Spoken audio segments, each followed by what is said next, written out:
شیرین زبانم که نامی خوشی تا بیدی زبانم شبی توی بر سرم گلها پیشانی ایا مادر مرا تربیت دادی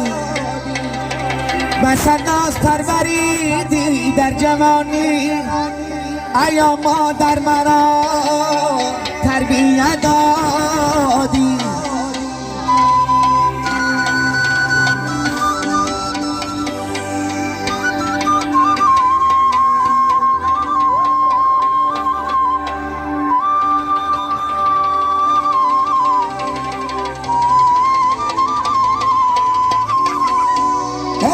چگی جا غنیمتی هر لحظه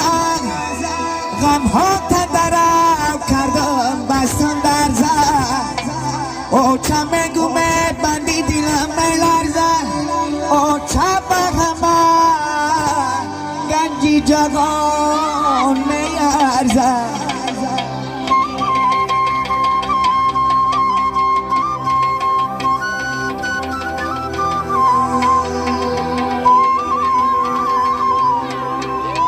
حملی کلام جاگی گشتی آن چمن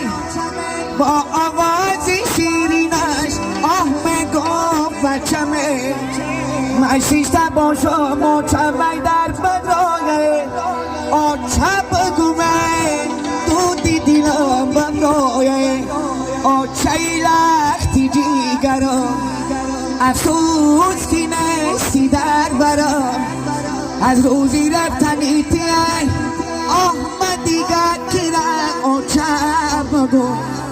سرسری هر کوچک مگو جان در کگیال و چپ مگو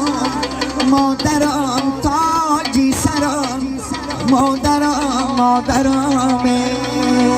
زنده باشن مادرای تاجیک.